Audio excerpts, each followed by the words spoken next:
Thanks for joining us here on Midday. I'm Matt Fonts. And I'm Alyssa Royster. 2 people are dead and 6 others are injured after a shooting at a church building in Salt Lake City. Police just identifying 38-year-old Sione Batuve and 46-year-old Bea Tuku Fio as the 2 victims who lost their lives. And police say the suspect is still at large. Now we're bringing you team coverage this afternoon on the very latest that we are learning. Our Kayleigh is live at the scene of where the shooting took place last night. But first, our Bayon Wang has more on what officials are now telling us. Bayon.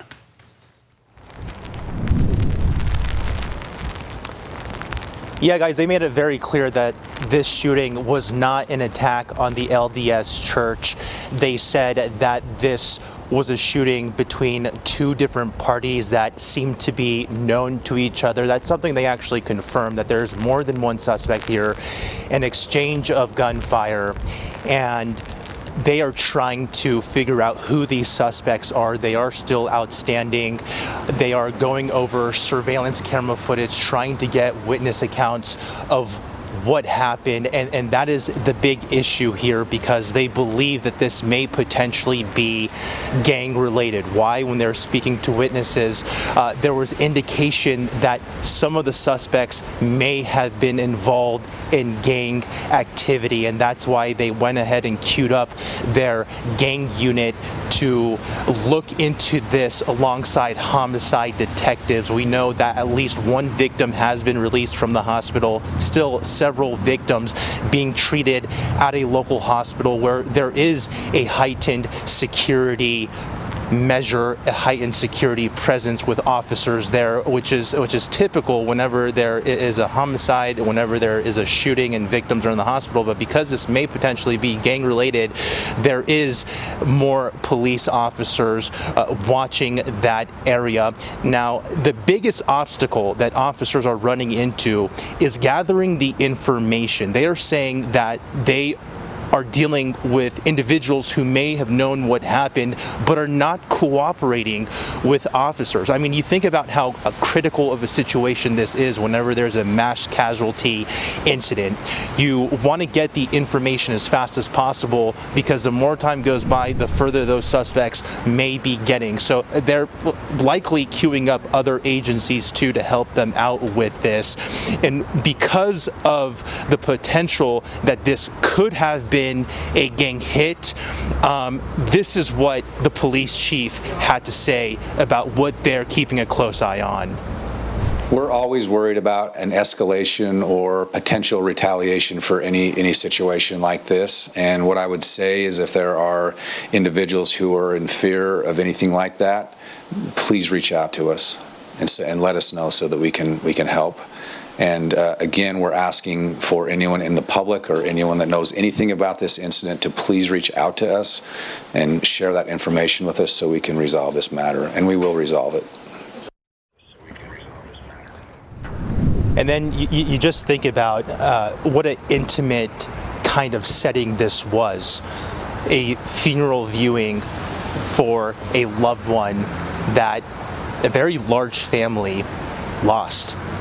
And then right outside of that viewing, another incident happens with the loss of more loved ones. I mean, when I was walking up to the scene, I encountered at least 4 or 5 family members saying they were cousins with the individual that the viewing was for, and you almost didn't have to ask if they were at the meeting, because you could see it on their face. You could see the pain on their face. So when I asked if they could share any information, they said, just leave us alone, understandably so.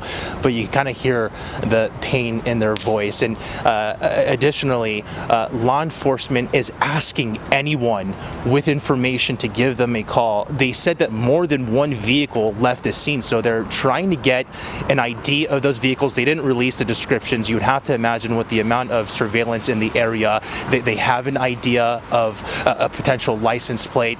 And this may also be an opportunity for the AT ATF to get involved to if there was a gun retrieved. I specifically asked Glenn Mills, the public information officer with the Salt Lake City Police Department, if they retrieved a gun. He was not able to confirm that, but if they do, they're able to send that over to the ATF. The ATF runs a serial number, assuming it hasn't been scratched out, and that information would be very pertinent to them, because they could find out where the gun was purchased, who it was purchased to.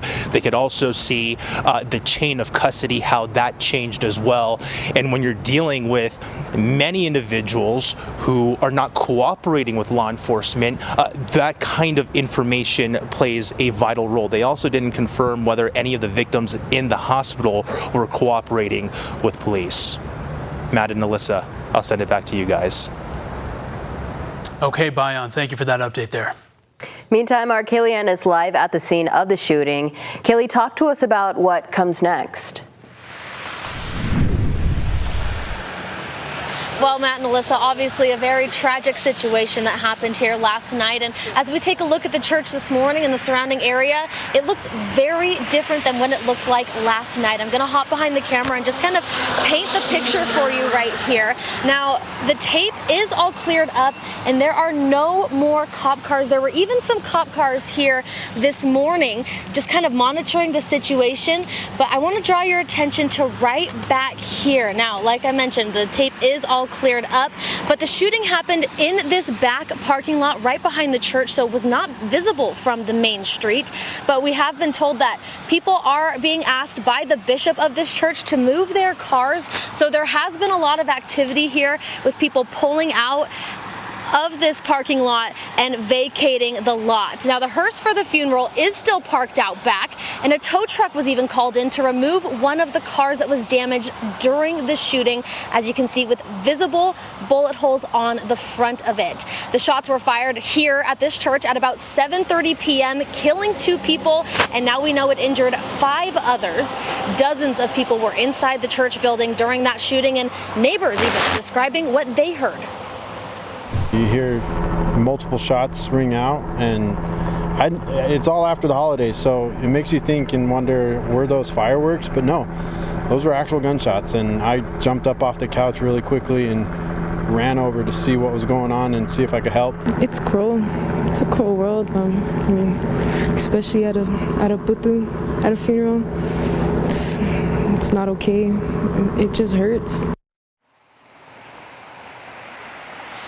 Obviously, the shooting bringing up a lot more pain to an already difficult situation, and all those in attendance at the funeral last night were questioned by police. Some were even here cleaning up this morning from what it looked like, cleaning up from the funeral procession that was happening inside that church last night. I saw them carrying out drink cartons and dumping them out.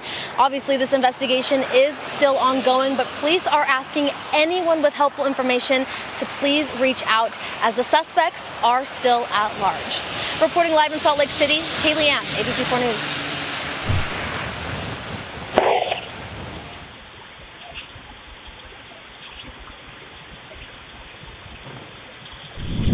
Well, what you just heard there is the sound of those gunshots from last night's shooting, captured on doorbell video by a couple living nearby. Okay, it looks like we are missing our next thought, so we're going to move on to reaction now. In the meantime, local leaders are also providing their reaction to last night's situation. Salt Lake Mayor Aaron Mendenhall showed up at the scene just after the shooting occurred, promising that authorities won't rest until they find the people responsible. This should never have happened. This should never have happened outside a place of worship. It should not have happened at a celebration of life that was occurring inside of the church tonight. Our condolences continue to grow, and we know that this impacts not only those victims and their families, the community that was at the church, but the entire community here in Salt Lake City and on the west side. Salt Lake City Council member Victoria Petro also shared a statement saying she's concerned for the people living in the area and sad for the injuries and the loss of lives. She went on to say she has full confidence in the Salt Lake Police to bring justice to the situation. She also encouraged anyone with information to contact Salt Lake Police. The Church of Jesus Christ of Latter-day Saints also released a statement last night. It says, quote, "We are aware of a serious incident that occurred outside a church meeting house at 660 North Redwood Road in Salt Lake City as a memorial service was being held in the chapel. The church is cooperating with law enforcement and is grateful for the efforts of first responders. Until more information is available, all questions about this incident are being directed to the Salt Lake City Police Department. We extend prayers for all who have been impacted by this tragedy and express deep concern that any sacred space intended for worship should be subjected to violence of any kind." Representative Mike Kennedy also released a statement saying this to us, quote, "I want to extend my deepest condolences to the members of the Rose Park community affected by this act of horrific violence. A place of worship should always serve as a sanctuary of peace, safety, and refuge for everyone." Representative Celeste Malloy had this to say in a social media post as well, quote, "I am deeply saddened by the shooting at a meeting house of the Church of Jesus Christ of Latter-day Saints in Rose Park. Violence has no place in our communities, especially in a house of worship."